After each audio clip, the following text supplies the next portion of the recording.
Hello everyone, welcome back. In today's video, got another news video to discuss. We're looking at some of the interesting signings from over the past couple of days. We're looking at some injury updates, some Calder Trophy and Vezina Trophy finalists. We're looking at the head coaching position in Seattle. There's been a change to that position. And we're also looking at some trade rumors involving the LA Kings and Pittsburgh Penguins, the Washington Capitals, and the Toronto Maple Leafs. Could we be seeing major changes in Toronto? We'll get to all of that coming up right now.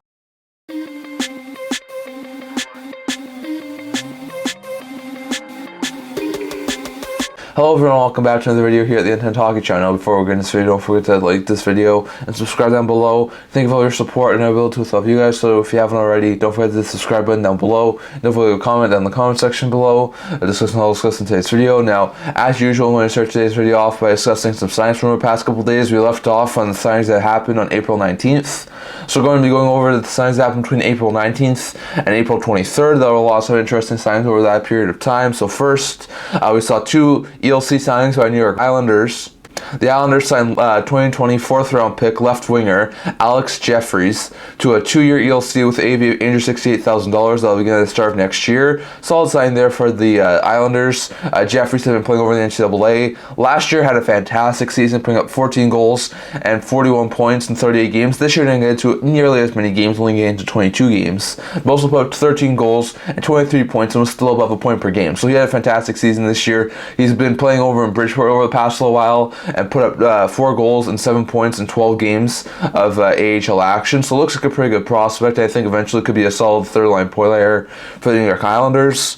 They also signed goaltending prospect, who was a 2020 7th-round pick, Henrik Tikkanen, to a 2-year ELC with AAV of $823,000. That'll begin at the start of next year. So that's a really good prospect sign too. Tikkanen's been playing over in the ECHL the past couple of years. Last year had a 3.02 GAA and a 914 save percentage in 38 games last year. This year had a 3.22 GAA and 892 save percentage in 20 ECHL games this year, but has been fantastic at the AHL level, putting up a 930 save percentage and a 2.10 GAA in 18 games. Looks pretty good. So maybe eventually could be a solid third stringer, maybe even a backup eventually for the Islanders. So that's a pretty good pickup there for NYI, seeing one of their lower end picks in the 2020 draft. Then we saw Pittsburgh Penguins sign center prospect Tristan Broz, who was a 2021 2nd-round pick, to a 3-year ELC with AAV of $925,000. That'll begin at the start of next year.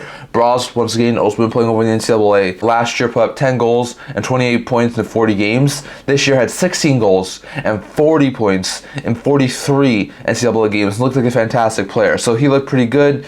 He's done fantastic over the NCAA level, and I think eventually could be a solid third-line center for the Pittsburgh Penguins. So that's a pretty good signing in my opinion for Pittsburgh.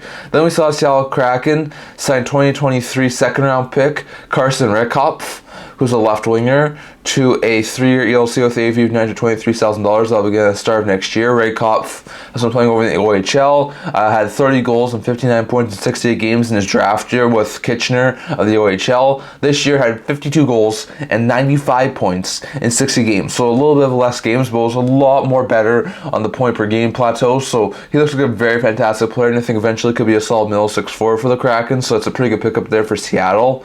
Then we saw the Philadelphia Flyers extend goalie Ivan Fedotov. We talked about this in our news video. Weren't sure if they were going to go back to Fedotov and resign him, or if they were going to let him walk as a free agent, but they do wind up extending him.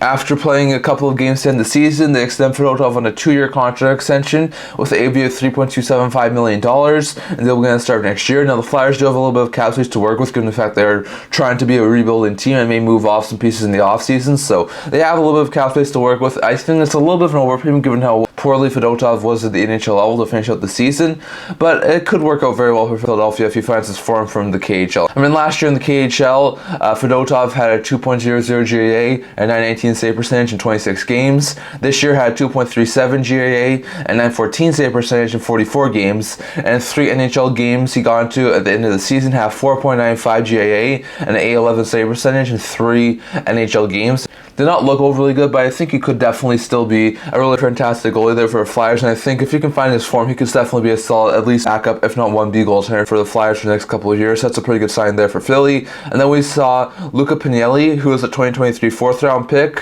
who's a center, signed a 3-year ELC with the Columbus Blue Jackets with an AV of $878,000. That'll begin at the start of next year, so very good stuff there for Pinelli. In his draft year, had 29 goals and 63 points in 67 games. Looked like a pretty good prospect, but this year had 48 goals and 82 points in 68 games. So played one more game, but had almost 20 more points, which was fantastic for him. So I think eventually Pinelli could be a solid third-line center for the Jackets. So that's a pretty good pickup there for the Jackets and a pretty good ELC signing. So those are all signs that we've had from over that time frame between April 19th and April 23rd. We'll get to the rest of the signings hopefully in our next news video. So lots of interesting stuff there, but some interesting signings from over the past couple of days. Interesting to see Broz, Pinelli get ELCs. Good to see those guys get ELCs and are now under contract. But also good to see a guy like Fedotov get extended by the Flyers. So some interesting stuff there. Going over to a couple of quick injury updates in the past couple of days. Back over on Thursday last week, we saw Hakstol have an undisclosed injury and Mason Marchment have an undisclosed injury, and they're both out day-to-day for the Dallas Stars, so bad injury blows there. But we did see Marner be clear to play for the New York Islanders, so that's very good news. Then we saw Spencer Stastny on Thursday have upper body injuries out week to week for Nashville.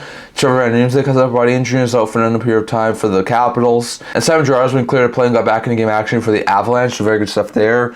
On Friday, we saw William Nylander be cleared to play, and Mikhail Sergachev be cleared to play and get back into game action. So really miraculous comeback there for Sergachev to get back into game action. And also good to see Nylander get back for Toronto, but we did see Dylan have a hand injury and was out for the Winnipeg Jets. And Matt Marner was back to having an injury. He had a lower body injury out day-to-day, so bad blow there for the Islanders. And then on Sunday, we saw Nick Jensen and Rasmus Sandin be cleared to play for the Washington Capitals and get back into game action, but then Nemesnikov with a face injury, and the Smiths in Vancouver and Vezina in Colorado with undisclosed injuries are all going to be out for no period of time, so bad blows there for the Jets, Canucks, and Avalanche. So some interesting injury updates there. Good to see guys like Jensen get back, Sandin get back, for sure Nylander and Sergachev to get back. Good to see Jarry get back, good to see all those guys get back into game action. Bad news to see guys like Marchment in Dallas, Martin in NYI, the Smiths in Vancouver, the Nemesnikov in Winnipeg, Vezina in Colorado, all go down with injuries, and hopefully those guys are able to recover and return in the not distant future. So lots of interesting injury updates from there, but definitely lots of interesting injury updates.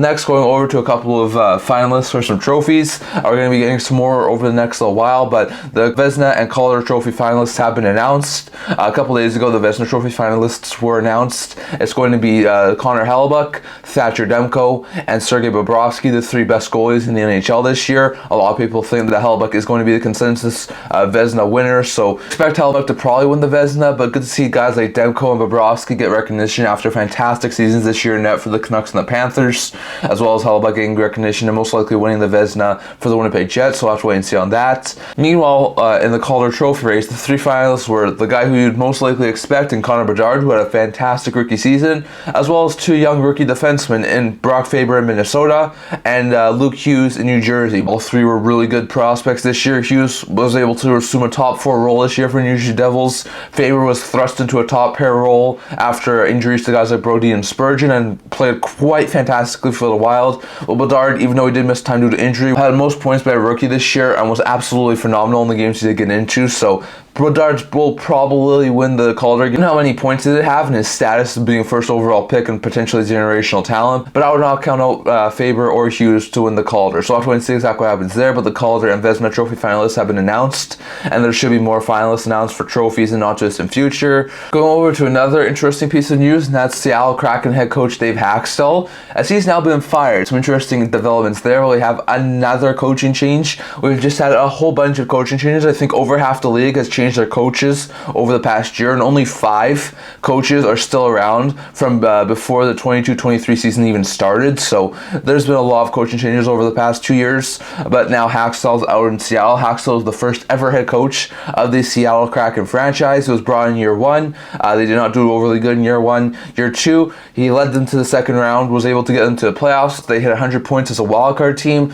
were able to upend the Colorado Avalanche in round 1, and then they fell in 7 games to the Dallas Stars in round 2. So they had some pretty good series in the playoffs, but they did make it to round 2 last year, and then this year they were 6th in the Pacific, I think hit right around the 500 mark, and really did miss out a lot to make the playoffs, and they did not have it in them this year. So coaching change apparently was necessary for the Kraken, so I do move on from Hakstol. So some interesting things to note. First, this was Hakstol's first year of a 3-year contract extension, so now he's not going to be there for the Kraken to finish out the last 2 years of his contract extension. He did have prior coaching experience to coaching with the Kraken. I mean, he was a head coach in Philadelphia for 3.5 years, from 2015 to 2018, and then he was also a assistant coach with the Toronto Maple Leafs from 2019 to 2021, so a pretty good stint there. And then he was brought in by Seattle Kraken as their head coach from June 24th, 2021 to April 29th, 2024, and he was let go. So a 3-year stint almost as head coach, which was pretty good for Hakstol. And as much as he did not do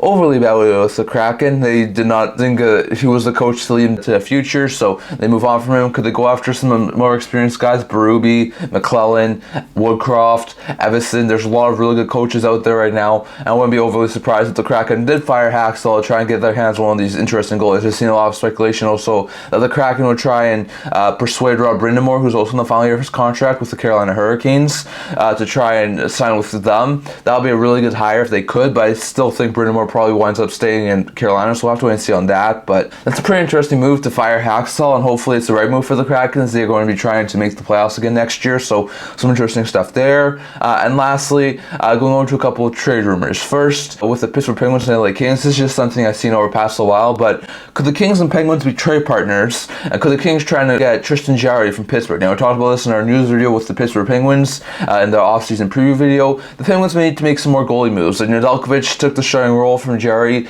Jarry looked alright, but not overly good this year. And there's been a lot of talk I've seen that the Penguins need to probably try and bring back Nedeljkovic, maybe try and bring in another goaltender and move on from Jarry, as that was not an overly good signing from last year. The Penguins need some goaltending help. Jarry could definitely be the goaltender that could help them be a good starting goaltender. Now, he's not the best goaltender out there. Like guys like Gibson, Allmark, Saros, in my opinion, are way better goaltenders than Jarry. But Jarry at just over $5 million is a little bit cheaper than guys like Gibson or Markstrom, and Saros is about to need a new contract extension, so it could be a little bit of an easier move for the Kings cap-wise. They could definitely put together a package that would intrigue Pittsburgh. I mean, they have a couple of draft picks for the next couple of years. They also have a ton of prospects with guys like Tyler Madden, Akil Thomas, Turcotte. They have a couple of defensive prospects like Spence, Mover. I don't think they would want to move Clark, but there's a couple of really good prospects there in the LA Kings organization that I think they could put together as a trade package to move to Pittsburgh if they were able to get Tristan Jarry. And Jarry, I think, could be a really good starter. If they could bring in Jarry, get in like an experienced 1B goaltender who wouldn't be costing too much this offseason to be their backup, and they're in a lot better position goaltending wise and can maybe do a little bit more damage in the playoffs than they have been doing this year. So I'm not exactly sure if this will be the move by the LA Kings. I'm not exactly sure if the Penguins will even want to move Jarry, but I definitely could see this being a possibility, as I could see Jarry be moved by the Pittsburgh Penguins, and I could see LA have some interest given the fact that they are going to desperately be needing a starting goaltender in the offseason. So we're going to have to wait and see on that, but I definitely do think that the Kings could be looking to try to target a guy like Tristan Jarry from the Pittsburgh Penguins to try and give themselves a new starting goaltender.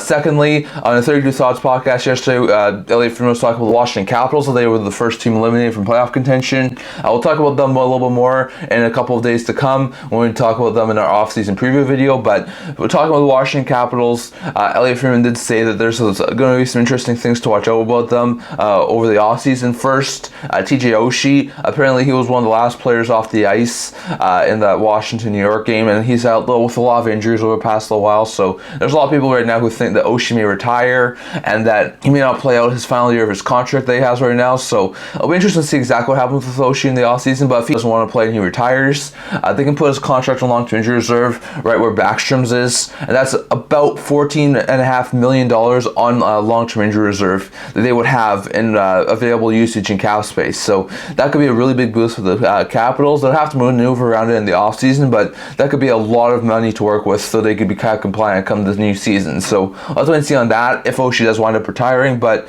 there's a possibility that a lot of people do think that Oshie could wind up retiring, so I'll wait and see on that.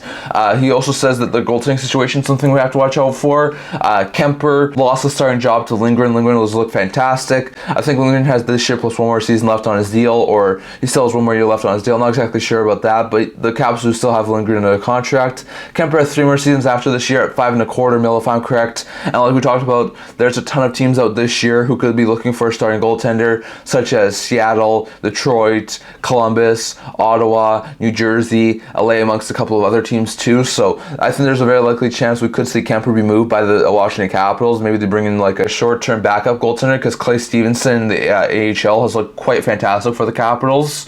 So if they are able to bring in a short-term solution, move on from Kuemper, and then eventually have Stevenson be the backup to Lindgren, I think that could be a really good pickup there for the Capitals. So I'll have to wait and see on that. But Elliot from this think that we could see some move on Kuemper in the offseason. And then he also said Caps got to consider this season a win. This was not a season where they were supposed to make the playoffs.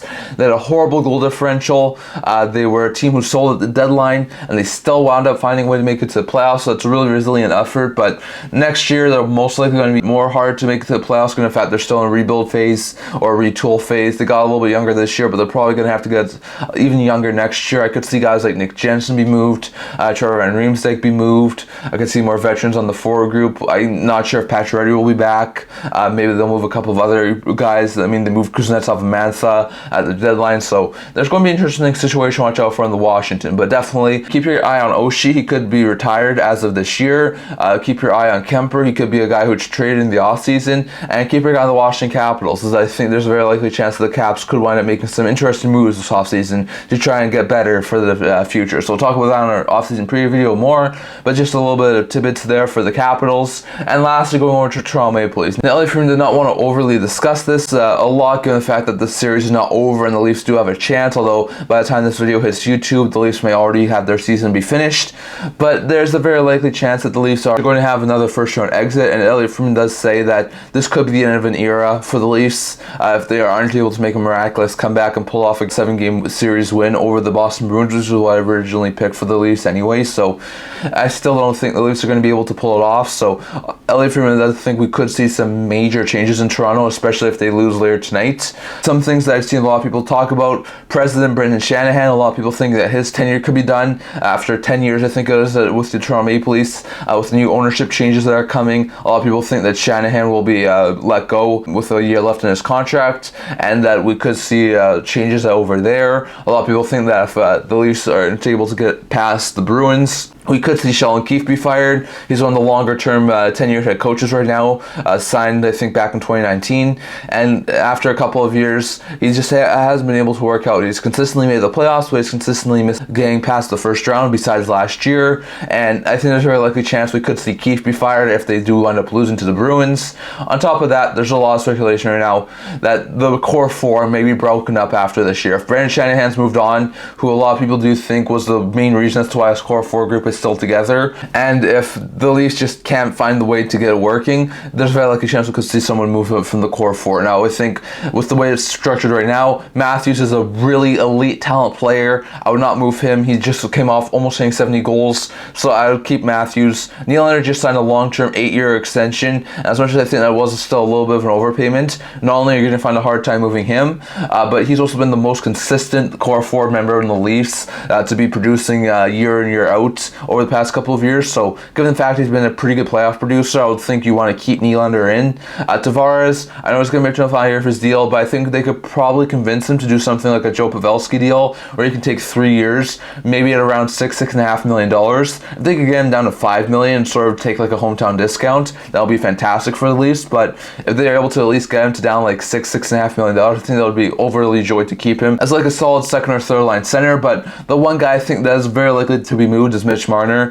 He has not looked overly good in the playoffs. He's definitely faded in the playoffs again. I don't think that the Leafs can really keep him in Toronto again. He's going to be until the final year of his deal. I know he has no movement clause, but even if he has no movement clause, we've seen players who have no movement clauses be dealt. I think if they really did want to move on from Marner this offseason, they'll say that we're going to move you. Just give us a list of teams that you'd be willing to go to. And if he says no, you can say that you're not going to put Marner with Matthews next year. I mean, the main reason why Marner would want to stay in Toronto would be to try and up his value by playing with guys like Matthews. The Leafs can definitely say that they are going to play Marner with Matthews next year and try and force him to leave. I think there's a possibility. I'm not saying they're going to, but I think there's a possibility we could see Marner be dealt. I mean, teams who I think the Leafs may be looking at targeting to try and make a move. This is just me speculating. No official reports have been made about what teams could be looking at a Marner trade if they were to be happening, but I could look at Anaheim, and I could see Toronto try and target a veteran defenseman like a Cam Fowler. I I could see him look to Seattle. Seattle could use a lot of really good scoring. I could see him try and target a guy like Adam Larson.